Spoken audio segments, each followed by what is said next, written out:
ఓం సాయిరామ్ సమర్థ సద్గురు సాయినాథ్ మహారాజ్ కీ జై. మన సాయి బిడ్డలందరికీ నమస్కారం అండి. ఎలా ఉన్నారు, ఏం చేస్తున్నారు? మీరందరూ కూడా సుఖంగా సంతోషంగా ఎప్పుడు అష్టైశ్వర్య ఆయురారోగ్యాలతో ఉండాలని మనస్ఫూర్తిగా బాబావారిని కోరుకుంటూ ఈరోజు వీడియోని మీ దగ్గరకు తీసుకొస్తూ ఉన్నాను.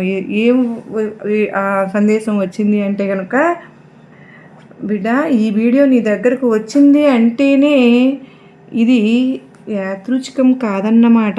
షిరిడి సాయినాథును స్వయంగా నీకు పిలుపు పంపారని అర్థమండి.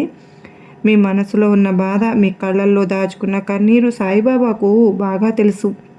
ఈరోజు మీకోసం ఒక పవిత్రమైనటువంటి సందేశం మన సాయిబాబా సన్నిధి ఛానల్ ద్వారా సాయిబాబా వారు మనకు పంపారండి. కనుక ప్రతి ఒక్కరూ కూడా బాబావారి సందేశాన్ని ఆలకించండి. సందేశం విన్న తర్వాత మీ అభిప్రాయం తప్పకుండా నాకు కామెంట్ రూపంలో ఓం సాయిరామ్ అని కానీ, లేకుంటే బాబావారిపై ఉన్నటువంటి భక్తిని మీరు ఏ రూపంలో తెలియపరచాలి అని అనుకుంటున్నారో ఆ రూపంలో తప్పకుండా ఒక కామెంట్ అయితే రాయండి. మీకు ఎటువంటి కష్టాలు సమస్యలు ఉన్నా నాకు తప్పకుండా కామెంట్ అయితే పెట్టండి ఫ్రెండ్స్. నేను గుడికి వెళ్ళినప్పుడు తప్పకుండా మీ పేర్లు చదివించి ప్రేయర్ అయితే చేయిస్తానన్నమాట. అలాగే సాయినాథుని సందేశాన్ని ఎంతమంది వింటూ ఉన్నారు, కానీ చిన్న లైక్ ఇవ్వడం మాత్రం లేదండి. మీరు ఇచ్చే లైకే నాకు ఒక చిన్న మోటివేషన్గా ఉంటుందన్నమాట. ఇంకొంతమంది సాయి బిడ్డలకు ఈ వీడియోని రీచ్ అవ్వడానికి తప్పకుండా షేర్ చేయండి. ఈరోజు సాయినాథుని సందేశం ఏంటి అంటే, 7, 11 ఈ రెండింటిలో ఏదైనా ఒక నెంబర్ని తాకమ్మ. మనసులో ఉన్న కోరికను తెలుపుకొని ఈ నెంబర్లో ఏదో ఒక అంకెని తప్పకుండా ఎంచుకో. వాటిపై ఉన్న సందేశాన్ని నీకు తెలియపరుస్తాను అని సాయినాథుడు అయితే ఈరోజు ఈ సందేశం ద్వారా తెలియపరుచుతూ ఉన్నారండి. మీకు నచ్చినటువంటి నెంబర్ని మీరు తప్పకుండా అనుకుని సాయినాథుని సందేశాన్ని తప్పకుండా వినే ప్రయత్నం చేయండి. చాలామంది అండి, ఎంతోమంది నిరాశ చెంది ఉన్నా కూడా మన మెసేజ్ల ద్వారా వాళ్ళకి ఎంతో లబ్ధి కుదిరింది అని మాకు చాలా, అంటే మా జీవితంలో మేము ఇంకా ఈ దెబ్బ నుంచి కోలుకోలేము అనుకున్నటువంటి సమస్యలు కూడా మాకు తీరిపోయేస్తూ మాకు పరిష్కార రూపంలో చాలా చక్కగా తెలియజేస్తూ ఉన్నారు. ధన్యవాదాలు అని చెప్పి బాబావారికి చెప్తూ ఉన్నారండి. నిజంగా మీరు నమ్మకంతో ప్రయత్నం చేసి చూడండి. ఇప్పుడు సాయినాథుని సందేశాన్ని విందామా? మరి ఇక్కడ ఉన్నటువంటి ఈ 2 అంకెల్లో నీకు నచ్చినటువంటి నీ మనసులో ఉన్న కోరికను తెలుపుకొని ఒక అంకెనైతే తాకమ్మా అని 7 మరియు 11 నెంబర్లు అయితే ఇక్కడ వచ్చాయన్నమాట. మొదటిగా 7 అనే అంకెను తాకిన వారి కోసం సాయినాథుడు ఇస్తున్నటువంటి సందేశం ఏంటి అంటే కనుక, 7 అనే అంకెను నువ్వు తాకావు కదమ్మా. సాయిబాబా ఉపదేశంలో ప్రధాన పదం శ్రద్ధ, సబూరి. శ్రద్ధ అంటే ఏంటి? మనసులో భయం లేకుండా, నమ్మకం సందేహం లేకుండా బాబా వారిని ఆశ్రయించడం. పరిస్థితులు ఎలా ఉన్నా సరే సాయినాథుడు ఉన్నాడు అని అనుకోవడం. అవునా? మరి 7 అనే నెంబర్ను తాకిన నీకు ప్రతి మనిషి జీవితంలో 7 స్థాయిలు ఉంటాయి తల్లి. మన జీవితం మొత్తం 7 స్థాయిల్లో నడుస్తూ ఉంటుంది అంటారు కదా. 1 శరీరము, 2 మనసు, 3 బుద్ధి, 4 ఆలోచన, 5 మాట, 6 క్రియ, 7 ఆత్మ. ఈ 7టిని కూడా బాబావారికి అప్పగిస్తే కనుక నీకు జీవితంలో ఉన్నటువంటి గందరగోళం కూడా మొత్తం తొలగిపోతుందమ్మా. 7 అంటే మన జీవితం మొత్తం ఆత్మతో సహా సాయినాథునికి అప్పగించడం అని అర్థం. 7 అంటే సృష్టిలో సంపూర్ణత కూడా ఉంది. మన చుట్టూ చూస్తే కనుక 7 రోజులు ఒక వారం అవుతుంది. 7 రంగులు కలిపితే ఇంద్రధనస్సు అవుతుంది తల్లి. ఈరోజు హోళీ పండుగ రోజున 7 స్వరాలు సంగీతం, 7 చక్రాలు శరీర శక్తి. 7 అంటే పూర్తి కావడం కదా. 7 అంటే సంపూర్ణత. బాబా ఆశీస్సులతో జీవితం మొత్తం పూర్తి అని అర్థం. 7 ఎంచుకున్న వారు కనుక సాయినాథుని ఎప్పుడు కూడా నమ్ముతూ ఉంటారు. మొదటి అడుగు వేశారు అని అర్థం. మీ మార్గం మొదలైందని మీరు తప్పకుండా గుర్తుపెట్టుకోండి. 7 ఎంచుకోవడం అంటేనే సాయినాథుని దగ్గరికి మొదటి అడుగు వేయడం అని అర్థం. మీరు ఎప్పుడు కూడా నమ్మకాన్ని, శ్రద్ధను, సబూరిని అలవరుచుకోండి. నేను చెప్పేటటువంటి సందేశాన్ని మనస్ఫూర్తిగా ఆలకించిన మీకు ఎటువంటి బాధలు ఏవి అయితే ఉండవన్నమాట. ఎన్ని రోజులు నువ్వు అనుభవించినటువంటి జీవితం ఒక ఎత్తు, ఇప్పటి నుంచి నువ్వు జీవించబోయే జీవితం మరొకలాగా ఉండబోతోంది. నీ కష్టాలను, కన్నీళ్ళను అన్నీ ముగింపు పలకబోతుంది. ఈ సంవత్సరం చివరి మొత్తం కూడా నీ కష్టాలు ఏవి కూడా ఉండవన్నమాట. నేను ఏదైనా సరే కానీ అంటే ఏదైనా ఒకటి అనుకునే లోపు వెనక్కి వెళ్ళిపోతూ ఉంటుంది. ఎంతగా పోరాడుతూ ఉన్నా కూడా దానికి అర్థం లేకుండా పోతుంది బాబా అని ప్రతిసారి నేను ఏదైనా అనుకున్నప్పుడు దాన్ని జరగకుండా చేయడం వల్ల నాకు ఇంకాస్త ఎక్కువ నిరాశ మిగులుతోంది. అన్నీ కూడా నాకు వ్యతిరేకంగా జరిగేలా చేస్తున్నావు. చాలా అంటే చాలా కష్టాలను, సమస్యలను నాకు ఎదురుగా వచ్చేలాగా చేస్తున్నావు. ఏంటి బాబా ఇది? నిన్నే నమ్ముకుని ఉన్నాను కదా, మరి ప్రతి క్షణం ఏమిటి బాబా నాకు ఈ బాధలు అని చెప్పి అడుగుతూ ఉన్నావు కదమ్మా. చూడు తల్లి, ఇది నిజంగా చెప్పాలి అంటే అసలు అపజయం కానే కాదు, నిజమైనటువంటి గెలుపు నీదే. నీవు ధైర్యాన్ని కలిగి ఉండు. కాసేపు నేను చెప్పే మాటలను ఆలకించి చూడు. మనస్ఫూర్తిగా కాసేపు నీ ఆలోచనని పక్కన పెట్టు. ఇప్పటి వరకు నీ కోరిక తీరుతుందా లేదా? ఎప్పుడు కష్టాలు నేను ఎదుర్కొని నిలబడతానా? ఈ కష్టాలతో నేను ఎప్పుడు కూడా సతమతం అయిపోతున్నాను అంటే, బాబా ఎందుకు అలా చూస్తూ ఉన్నావు? సమాధానం చెప్పకుండా ఎందుకులా నిమ్మలంగా ఉండిపోతున్నావు అని చెప్పి అనుకుంటున్నావు కదమ్మా. పరిష్కారం చూపించడం లేదా? నేను ఎన్ని సమస్యలు ఉన్నా నేను బయటకు తీసుకొచ్చాను. ఒకసారి అవన్నీ నువ్వు గుర్తు చేసుకో. నీకు ఎన్నిసార్లు నేను నీ సమస్యల నుంచి పరిష్కారం చూపించాను. ఏ కష్టం కూడా నువ్వు పడకుండా కష్టం నుంచి నిన్ను దాటించేశాను కదా. బాధపడుతూ ఉన్నప్పుడల్లా కూడా నీకు అర్థం కావడం లేదేమో, కానీ ఒక్కసారి ఆలోచించుకుని చూడు. ఒక్కసారి నీ మనస వాచ కర్మణ మనస్ఫూర్తిగా సహాయం చేసి నీ కష్టంలో ఎప్పుడు కూడా నీకు సహాయం అందించలేదా? నీకు ఏదైనా అత్యవసరమైనటువంటి పరిస్థితుల్లో నేను నీకు ఎప్పుడు కూడా చెప్పిన ప్రతి మాట ప్రతి క్షణం నీ పనులు చేసి పెట్టలేదా? నీ కష్టాలన్నీ కూడా నువ్వే అనుభవించేసావా?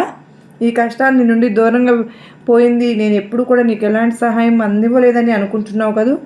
ఒక్కసారి ఈ విషయాన్ని నువ్వు తప్పకుండా ఆలోచించుకో. నీకే అర్థమవుతుంది. ఒక్కొక్క సమస్య దాని తీవ్రతను బట్టి దాని పని అది చేసుకుంటూ వెళ్ళిపోతూ ఉంటుంది. నువ్వేమీ కూడా ఎక్కడా కూడా ఆగిపోలేదు కదా. సమస్యలన్నింటిని కూడా దాటుకుంటూ ఇక్కడ వరకు వచ్చావు. నేనేమి సహాయం చేయకుండానే నువ్వు ఇప్పటి వరకు అన్ని కష్టాలను జయించేసావా? భగవంతుడు అనేవారు ప్రతి క్షణం కూడా నిన్ను చూస్తూనే ఉంటాడు. ఏ కష్టం పెట్టినా వారు అంటే కష్టం పెట్టిన వారు ఆ కష్టాల నుండి గట్టెక్కడానికి ఎప్పుడు కూడా ప్రయత్నం చేస్తూ ఉంటారు. నువ్వు ఎప్పుడు కూడా అపోహ చెందవద్దు. నువ్వు ఎప్పుడు కూడా అనుమానపు మాటలను వ్యక్తపరచవద్దు. ఈ హోలీ పండుగ రోజున నీకు 7 రంగులు ఇంద్రధనుస్సులాగా నీకు అన్నీ కూడా మంచి జరగటానికే నేను ఎప్పుడు కూడా ఆ పని మీదే ప్రయత్నం చేస్తూ ఉన్నాను. నీ బాబా నీకు ఎన్ని చెప్పినా నీకు అర్థం కావడం లేదు. కానీ నీ జీవితానికి ఏదైనా కానీ ఒక అర్థం అనేది ఉంటుంది. దాన్ని సాధించాలని అనేటువంటి ధైర్యం నాకు ఎప్పుడు ఏర్పడుతుంది. ప్రస్తుతానికి నాకు ఎవ్వరూ లేరు, నువ్వు తప్ప బాబా, నా చుట్టూ ఎవరూ లేరు, నేనే ఒక ధైర్యం, నేనే ఒక శక్తిని అని చెప్పి అనుకుని నీకు ఏ కష్టం సమస్య వచ్చినా నిలబడుతూ ఉండు. భగవంతుడు నిన్ను అన్నీ చూసుకుంటాడని చెప్పి అర్థంతో ఉండు. నీ కష్టాన్ని చూసి తలకిందులు అయిపోతున్నావు, కానీ నువ్వు కష్టాలన్నీ కూడా నీ మీద పడిపోయి ఒక భ్రాంతిలో ఉంటున్నావు. నీకు నువ్వే ఓదార్పుచ్చుకునేటటువంటి ధైర్యం నీకు ఉండాలి. నీకు నువ్వుగా నిలబెట్టుకునేటువంటి సామర్థ్యం నీలో ఉండాలి. నువ్వు నీ మనసును కష్టపెట్టుకుంటూ ఉంటే మాత్రం నీకు ఎవరూ కూడా సహాయం అనేది చేయలేరు. ఓదార్పు అనేది అసలు ఎవరూ కూడా నీకు ఇవ్వరు. ఈ విషయాన్ని మాత్రం మరచిపోవద్దు. నీ ఒక్కరి వల్ల ఏదైనా సాధ్యమవుతుంది అని చెప్పి మాత్రం గుర్తుపెట్టుకో. ఎందుకు అని అంటే కనుక నీది ఏదైనా కానీ కష్టమని అనిపిస్తే మాత్రం భగవంతుడు ఉన్నాడని చెప్పి మాత్రం నువ్వు ఎప్పటికీ మర్చిపోవద్దు. నీ ఆలోచనలను సమస్యలను ఒక దారి అనేది తప్పకుండా దొరికే తీరుతుంది. నీ కోరిక అతి త్వరలోనే నెరవేరబోతుంది. ఆ సమయం ఎప్పుడు తప్పకుండా వచ్చింది. ప్రతి క్షణం ఇదిగో అదిగో అని అంటున్నావు, కానీ నాకు మాత్రం ఏ రోజు కూడా నువ్వు నీ శుభవార్తను వినిపించడం లేదు కదా బాబా. నా జీవితంలో కష్టాలను పూర్తిగా నేను తొలగించినట్లుగా కనిపించడం లేదని చెప్పి అనుకుంటూ ఉన్నావు, కానీ నీ మనసును ఆలోచనలు అదుపులో ఉంచుకుని మరి ఆలోచించి చెప్పు. నీకు ఎప్పుడు కూడా కష్ట సమయం నీ బాబా తోడుగా ఉండి చేయి అందించానా లేదా? నీ ప్రతి కోరిక నెరవేర్చాడు. ఏదో ఒక కోరిక తీరనప్పుడు కాస్త దానికి ఆలస్యమైనప్పుడు నీకు నువ్వుగా ఇలా దుఃఖభరితంలో ఆలోచిస్తూ నిరాశకు గురవడం చాలా తప్పు. అన్నీ కూడా అనుకుంటే అది నీ జీవితం అయిపోదు. ప్రతి క్షణం నీకు ఎదురయ్యేటటువంటి ప్రతి ఒక్కటి కూడా అది మధురానుభూతిగా చెందాలి. ఏ సమస్యనైనా సరే కానీ సంతోషంగా ఎదిరించేటటువంటి శక్తి నీలో ఉండాలి. అప్పుడు నువ్వు వెళ్ళేటటువంటి దారి అంతా కూడా ఒక పూల బాటలాగా నీకు అనిపిస్తూ ఉంటుంది. ఎప్పుడైనా సరే కానీ నీకు కష్టం అనిపిస్తే ఈ బాబా నీకు అన్ని వేళలా కూడా సహాయం చేస్తూనే ఉంటానన్న విషయాన్ని గుర్తుపెట్టుకో. నా మాటలు నువ్వు గుర్తు తెచ్చుకో. నేను ఎందుకు ఇలా చెప్తూ ఉన్నాను అనేది నీ కష్టాలు అనేవి తప్పకుండా తీరిపోతాయి. తీరుతూనే ఉన్నాయి కూడా. కొంచెం అటు ఇటుగా కొన్ని కష్టాలు సమస్యలు అనేటివి వస్తూ ఉంటాయి. అవి ఎప్పుడు కూడా నీతోనే ఉండవు కదా. నీ చుట్టూ ఉన్నవారితో కూడా ఆ కష్టాలు అనేటివి ఉంటూ ఉంటాయి. ఈ జీవన చక్రంలో కష్ట సుఖాలు అనేవి సర్వసాధారణమే అని నీకు తెలియదా? తెలిసి కూడా మరి దీని గురించి దేనికి అంతలా బాధపడుతూ ఉన్నావు? ఎవరికైనా సరే కానీ సమానమే, ఏ జీవికైనా సరే కష్ట సుఖాలు తప్పకుండా ఉంటాయని తెలుసు కదా. నువ్వు సుఖపడుతున్నావు అంటే, నువ్వు కష్టపడుతున్నావు అంటే దానికి రెండిటికి కూడా సరైన దారి దగ్గరలోనే ఉందని గుర్తుపెట్టుకో. అంతేగాని సమస్యలన్నీ నీకే వచ్చేస్తున్నాయని మాత్రం నువ్వు ఎప్పుడు ఆలోచిస్తూ కూర్చోవద్దు. అసలు ఎప్పుడు కూడా ఆలోచించనివద్దు. నీ తండ్రి నీకు మంచి జీవితాన్ని ప్రసాదించాడు. ఆనందంగా గడిపి సంతోషంగా నువ్వు ఉండడానికి ప్రతిక్షణం సమయం చూస్తూనే ఉంటాడు. బాధలు కష్టాలు చూసుకుంటూ దుఃఖిస్తూ కూర్చుంటే నీ జీవితం ఇక్కడే ఆగిపోతుంది. కనుక దేనినైనా కానీ ఎదురు నిలబడాలి. దేని గురించి కూడా భయపడకూడదు. నీకు నీ జీవితాన్ని అయితే భగవంతుడు ప్రసాదించాడో ఆ జీవితాన్ని సంతృప్తిగా నువ్వు అనుభవించగలగాలి. నీ బాబా నీకు ఇచ్చినటువంటి జీవితాన్ని సంతృప్తిగా అనుభవించు. ఈ బాబా నీ చెయ్యి పట్టుకున్నప్పుడే నువ్వు తన బిడ్డవని ఎప్పుడో కూడా అనుకున్నాడు. కానీ నువ్వు మాత్రమే ఎప్పుడు కూడా అపనమ్మకంతో ఉండి ఇలా నీ జీవితాన్ని దుర్వినియోగం చేసుకుంటూ ఎవరూ లేరు, ఏ దేవుడు లేరు అని ఒక భ్రాంతిలో బతుకుతూ ఉన్నావు. నీ బుర్రలో ఉన్నటువంటి ఆలోచనలు నిన్ను తినేస్తూ ఉన్నాయి. నీ పూర్తి బాధ్యత భగవంతునికి అర్పించిన తర్వాత కూడా నువ్వు ఇంత ప్రశాంతంగా ఉండకపోతే ఏమిటి అర్థం చెప్పు? భగవంతుని పైన నీకు నమ్మకం లేదనా? లేదంటే భగవంతుడు కేవలం నీకు అవసరాలు తీర్చేటటువంటి ఒక వస్తువులాగా నీకు కనిపిస్తూ ఉన్నాడా? ఇలా కానప్పుడు మరి నువ్వు భగవంతుడిపై ఏర్పరచుకున్నటువంటి నమ్మకానికి అర్థం ఏమిటి? మరి నీవు నా దగ్గరకు వచ్చి బాబా నువ్వు చూస్తున్నావు, నీ కష్టాలను నువ్వు అన్నీ కూడా గమనిస్తున్నావు, ఇటువంటివన్నీ కూడా నువ్వు అడుగుతూ ఉన్నప్పుడు భగవంతునిపై నువ్వు కేవలం నమ్మకం ఉందనే కదా మరి అర్థం. ఆ నమ్మకాన్ని నువ్వు ఎందుకు నిలబెట్టుకోలేకపోతున్నావు? ఏ కోరికనైనా ఏ సమస్య అయినా అతి త్వరలోనే ముగింపు పలకబోతోంది. కానీ దానికంటూ ఒక సమయం అంటూ ఉంటుందిగా. ఆ సమయం వచ్చేంత వరకు నీ మనసును నువ్వు అదుపులో ఉంచుకో అని సాయినాథుడు మనకు 7వ నెంబర్ తాకిన వారి కోసం మాత్రమే ఈ అద్భుతమైనటువంటి సందేశాన్ని ఇచ్చారు ఫ్రెండ్స్. అలాగే 11వ నెంబరు అంకెను తాకిన వారి కోసం సాయినాథుడు ఇస్తున్నటువంటి సందేశాన్ని మనం ఇప్పుడు తెలుసుకుందామా? మరి 11వ అంకెను తాకిన నా బిడ్డవు నువ్వు, నీ జీవితం ఇప్పటి నుంచి చాలా అంటే చాలా సంతోషంగా ఉండబోతోందమ్మా. 11 అంటే సహనం అని అర్థం. సబూరి మరియు సహనం.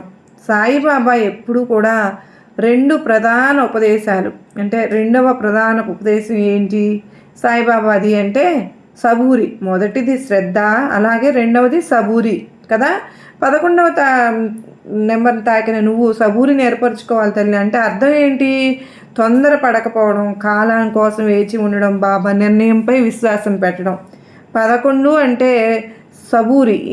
ఎప్పుడూ కూడా బాబా సమయాన్ని మీరు అంగీకరించాలి. 11లో 2 ఒకట్లు ఉన్నాయి కదా. ఒకటి నువ్వు అని అర్థం, ఇంకొకటి నేను అని అర్థం. ఈ 2 కలిస్తేనే అహంకారం తగ్గుతుంది, సమర్పణ అనేది పెరుగుతుంది కదా. 11లో 2 ఒకట్లు ఉన్నాయి కదమ్మా. ఒకటి నేను, ఒకటి నువ్వు అని గుర్తుపెట్టుకో.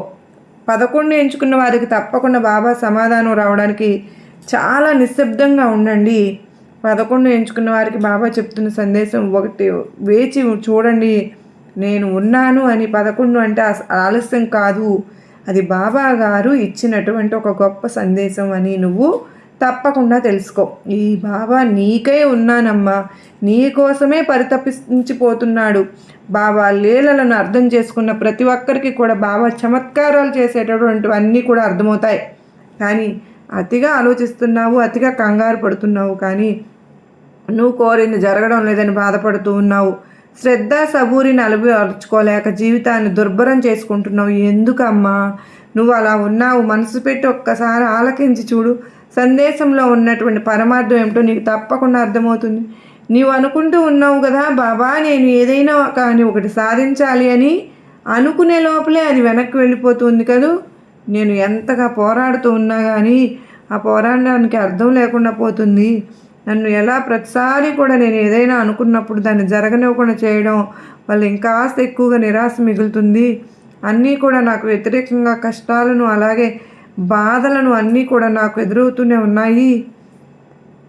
ఏంటి బాబా ఇది? నిన్నే నమ్ముకొని నేను ఉన్నాను కదా, మరి ప్రతి క్షణం ఏమిటి బాబా నాకు ఈ బాధలు అని చెప్పి నువ్వు నన్ను అడుగుతూ ఉన్నావు, అవునా కాదా తల్లి? నిజం చెప్పాలి అంటే అసలు అపజయం కానే కాదు తల్లి, నిజమైనటువంటి గెలుపు నీదేనమ్మా.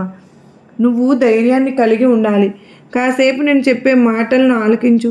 మనస్ఫూర్తిగా కాసేపు నీ ఆలోచనలన్నీ కూడా పక్కన పెట్టు. ఇప్పటి వరకు నీ కోరిక తీరుతుందా లేదా? ఇప్పుడు కష్టాలు నేను ఎదుర్కొని నిలబడతానా? ఈ కష్టాల్లో నేను ఎప్పుడు కూడా సతమతం అయిపోతూ ఉంటున్నాను. బాబా ఏంటలా చూస్తూ ఉన్నారు సమాధానం చెప్పకుండా అని అనుకుంటున్నావు. పరిష్కారం నేను చూపించడం ఎన్ని సమస్యల నుంచి నిన్ను బయటకు తీసుకొచ్చాను చూడు. ఒక్కసారి అవన్నీ గుర్తు చేసుకో. ఎన్నోసార్లు నీ సమస్యలకు పరిష్కారం నేను చూపించాను. ఏ కష్టము నువ్వు పడకుండా కష్టం నుండి నిన్ను దాటించేశాను. బాధపడుతూ ఉండడం వల్ల నీకు అర్థం కావడం లేదేమో, కానీ ఒక్కసారి ఆలోచించుకుని చూడమ్మా. ఒక్కసారి నీ మనస వాచ కర్మణ మనస్ఫూర్తిగా కష్టంలో నేను ఎప్పుడు కూడా నీకు సహాయం అందించానా లేదో అనేది నీకు అర్థమై తీరుతుంది. ఈ బాబా నీకు సహాయాన్ని ఎప్పుడూ కూడా అందిస్తూనే ఉన్నాను, కానీ గుర్తించే అంత శక్తి నీకు లేదు. నీకు అసలు అది ముమ్మాటికి అందించడం లేదు అన్నది అబద్ధం. నీకు ఎప్పుడు కూడా చివరి జ్ఞాపకాలే మనకు ఎప్పుడూ కూడా గుర్తుంటాయి కదా. జరిగిన దాన్ని ఒప్పుకుని తీరాలి. ఉన్నదాని పట్ల విశ్వాసం ఉంచుకోవాలి. జరగబోయేదాన్ని ఆహ్వానించాలి. అవి ఏవైతే అయినా సరే తప్పదు. ఇవి కర్మ సిద్ధాంతం ప్రకారం జరుగుతూ ఉంటుందని గుర్తుపెట్టుకో. మన సమస్యల్లో చాలా వాటికి కారణం వద్దు లేదు అని చెప్పడమే, తెలియకపోవడమే ఈ కష్టం. ఇతరుల విషయంలోనూ కాదు, మన మనసు అడిగే ఏదైనా సరే కోరికలను మనం వద్దని చెప్పలేని దుస్థితి వల్లనే దాపరిస్తుందని గుర్తుపెట్టుకోవడం. మనం ఏ కోరికతో అయితే ఎన్నో రోజులుగా మనం బాధపడుతూ మదనపడుతూ ఉన్నామో ఆ కోరిక కారణంగానే ఈరోజు నువ్వు ఈ కష్టాన్ని అనుభవిస్తున్నామని గమనించు. ఏ కోరికలైతే మనం ఎప్పుడు కోరుకుంటూ అనుభవిస్తామో ఆ కోరికలు భగవంతుడు తప్పకుండా ఇస్తాడని గుర్తుపెట్టుకో. నేను నిన్ను మనసా వాచ కర్మణ ఎప్పుడు కూడా మనస్ఫూర్తిగా ఉండమని చెప్తూ ఉన్నాను. ఈ జీవితంలో ఎన్నో రకాలైనటువంటి ఆటుపోట్లు, ఎన్నో రకాలైనటువంటి మాటలు అన్నీ కూడా మనల్ని వెంటాడుతూ ఉంటాయి. పుట్టుకతో పోలవనం ఏది కూడా కాదు. ఏ ఒక్కరి జీవితం కూడా అలా ఉండదు. మరి అందరి జీవితాలు పడిలేచి బ్రతకాలే కానీ మనం ఒక్కరికే కాదు కదా. అసలు ఈ భూమిపై నమ్మకం లేని మనిషి లేడు. అందుకే రేపటి రోజున సంతోషం వస్తుందనే ఆశతో నవ్వుతూ జీవించటం అలవరుచుకోవాలి. అదే జీవన రహస్యం అవుతుంది తల్లి. ఆస్తులు సంపాదించలేదని కన్నవారి మీద, కోరికలు తీర్చలేదని దేవుడి మీద ద్వేషం పెంచుకోనేకూడదు. కానీ పెంచడం వరకే ఆ కన్నవారి బాధ్యత, కాపాడడం వరకే దేవుని బాధ్యత. సంపాదించడం సాధించడం నీ ప్రయత్నం మీదే ఆధారపడి ఉంటుందని గుర్తుపెట్టుకో. కష్టపడే దాంట్లోనే ఉంటుంది గౌరవం, మోసం చేసే దాంట్లో పతనం ఉంటుంది. నిజాయితీగా ఉన్నంత వరకు ఒకరి ముందు నటించవలసిన అవసరం లేదు తల్లి. బలం ఉపయోగించి ఎదుటి గెలవటం చాలా సులభం, కానీ గుణం ఉపయోగించి ఎదుటివారిని మనసును గెలుచుకోవడం ఇంకా కష్టం తల్లి. డబ్బుతో పొందగలిగేది ఏది శాశ్వతం కాదు, కానీ మనసుతో పంచుకునే స్నేహం, ప్రేమ, ఆప్యాయతలు స్నేహపూర్వమైనవి అని గుర్తుపెట్టుకో. శాశ్వతం అవే. నీ చుట్టూ అలాంటి వారు ఉంటే కనుక అలాంటి వారిని ఆత్మీయులుగా భావించి వదులుకోకుండా కాపాడుకో. అటువంటి ప్రేమ నీకు ఎంతో గౌరవపూర్వకంగా మర్యాదను తెచ్చిపెడుతుంది. ఈరోజు నా మీద నమ్మకంతో ఒక 11వ నెంబర్ని నువ్వు తాకావు కదూ. ఎందుకు తాకావు అంటే నీ సాయి మీద నీకు ఏది అడిగినా తక్షణమే తీర్చేస్తానన్న నమ్మకంతోనే నువ్వు నా బిడ్డవు కనుక నీ సాయి చెప్పినట్లుగా నువ్వు నడుచుకుంటావు. కనుక ఈ సాయి ఏది చెప్తే అది నీ జీవితంలో జరుగుతుంది. కనుకనే కాలం ఎప్పుడూ ఒకేలా ఉండదు. తల పొగరుతో తిరిగిన వారికి తల దించుకునేలాగా చేస్తుంది. అవునా కాదా? ఈ కాలం తలదించుకుని బ్రతికే వారిని ధైర్యంగా బ్రతికేలాగా చేస్తుంది. నవ్విన వాడిని ఏడ్చిన వాడిని ఏడ్చిస్తుంది, ఏడ్చిన వాడిని నవ్వేలా చేస్తుంది. కాలం చేతిలో అందరం కీలుబొమ్మల్లాగా ఉండాల్సిందే. ఈ రోజుల్లో బంధం అనేది తామరాకు మీద నీటి బిందువులాగా ఉంటుంది. మరి మనమే సంతోషంగా ఉండాలి అనుకుంటే మాత్రం అది ఒకటే దారి. ఒకరి గురించి మాట్లాడకుండా, ఒకరి గురించి అనుకోకుండా, ఆలోచించకుండా ఉంటే చాలు. అదే మనల్ని సంతోషమయం చేస్తుంది. ఆశపడి బాధపడడం కంటే ఏమీ ఆశించకుండా ప్రశాంతంగా ఉంటే దానికి మించిన ఆనందం ఇంకొకటి ఉండదు తల్లి. ఈరోజు నీకు ఈ హోలీ పండుగ రోజున సుఖ సంతోషాలు కలిసి రావాలని, ఈ చంద్రగ్రహణం తరువాత నీకంతా కూడా నీ బాబా ఎప్పుడు కూడా అది ఏదైనా సరే ఇస్తాను అని మర్చిపోదు. ఈ బాబా చేసేటువంటి చమత్కారాలు, బాబా చూపించేటటువంటివి లీలలు నిన్ను మంచి దారిలో నడిపించడానికి నేను ఎప్పుడు కూడా నిన్ను కాపాడుకుంటూ వస్తాను. నీ జీవితంలో ఆనందాన్ని తీసుకుని వస్తాను. రేపటి రోజున నువ్వు ఒక శుభవార్తను కూడా తప్పకుండా వినబోతున్నావు. ఈ బాబా చెప్పిన సూక్తులు నువ్వు అర్థం చేసుకుని నీ జీవన శైలిని మార్చుకోవాలి. ఎవరికైనా సరే ఓపిక అనేది కొన్నాళ్ళేనమ్మా ఉంటుంది. సహిస్తున్నావు కదూ అని పదే పదే నిన్ను అలాగే చూస్తే ఆ ఓపిక నశిస్తుంది. అది అర్థం కాక కొంతమంది చేసిన తప్పే మళ్ళీ మళ్ళీ చేస్తూ ఉన్నారు. ఒక్కసారి వారికి మనసు విరిగి దూరం పెట్టడం మొదలు పెట్టారంటే ఎన్ని ప్రయత్నాలు చేసినా మళ్ళీ దగ్గర అవ్వడం ఎంతో కష్టం. ఉన్నప్పుడే మనిషి విలువ, ఆ మనసు విలువను తెలుసుకోవాలి. కనుక ఈరోజు నా బిడ్డ అటువంటి తప్పు చేయకూడదని నీకు ఈ మాటలు చెప్తూ ఉన్నాను. ఎక్కడైతే ఏ బంధంలోనైతే నీకు అలా అలసట అనిపించిందో, ఎవరైనా నిన్ను నొప్పించి బాధ పెట్టిన వారు ఉంటే తక్షణమే అలాంటి వారిని దూరంగా చేసుకో. ఎందుకంటే వారి మనస్తత్వం, వారి స్వభావం అలా ఉంటుంది మరి. కనుక నువ్వు ఎవరినైతే బాధ పెట్టి అవమానించారో నిన్ను, వారందరికీ కూడా నువ్వు దూరంగా ఉండు. నీ గెలిపే వారికి సమాధానం, నీ విజయమే వారికి ఒక గుణపాఠం. నువ్వు వారిని చూసి భయపడుతూ ఏడుస్తూ ఇంకా అస్త అక్కడే కూర్చుంటే నిన్ను వారు ఈ విధంగానైనా ఏడిపించాలని చెప్పి ప్రయత్నం చేస్తారు. మనం కష్టాల్లో ఉన్నప్పుడు మన కంటపడకుండా తిరిగేవారే కొందరు ఉంటారు. మనకు అదృష్టం వరించినప్పుడు మన కంటపడాలని తాపత్రయపడేవారు కూడా కొందరు ఉంటారు.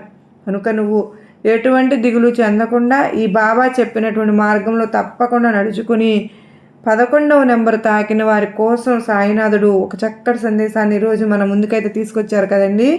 నిజంగా సాయినాథుడు ఎవరిని ఉద్దేశించి ఈ సందేశాలు పంపారో తెలియదు, కానీ చాలా అంటే చాలా అదృష్టవంతమైనటువంటి అత్యద్భుతమైనటువంటి సందేశం కదండి ఈరోజు మన బాబా వారైతే మనకు తెలియజేస్తారు కదండి. మరి సాయి ఎప్పుడూ తోడుగా ఉంటారన్నమాట. అంటే సాయిబాబా మనకు చెప్పారు, నువ్వు నన్ను నమ్మిన భక్తుడిని నేను ఎప్పుడు కూడా వదిలిపెట్టను.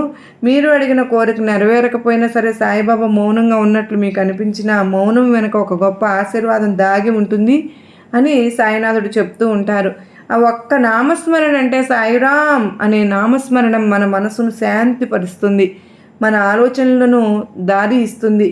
నిజమైన నమ్మకం మాత్రమే కోరుకుంటారు కదా అందరూ కూడా. మీరు ఎక్కడ ఉన్నా, ఏ స్థితిలో ఉన్నా మన సాయినాథుడిని హృదయంలో పెట్టుకుని నిజంగా నమ్మితే చాలండి, సాయినాథుడే కూడా మనల్ని చూసుకుంటారన్నమాట. మన జీవితంలో మార్పు తప్పకుండా వస్తుంది. ఈ వీడియో మీ వరకు వచ్చిందంటేనే ఇది అదృష్టం కాదు, ఇది సాయిబాబా సన్నిధి ఛానల్ వల్ల మీకు మీ జీవితంలో ఒక సందేశం రూపంలో బాబా ఇచ్చారని తప్పకుండా గుర్తుపెట్టుకోండి. ఈ వీడియో నచ్చినట్లయితే ఇంకొంతమందికి తప్పకుండా షేర్ చేయండి. సబ్స్క్రైబ్ చేసుకుని నాకు సపోర్ట్ అయితే ఇవ్వండి.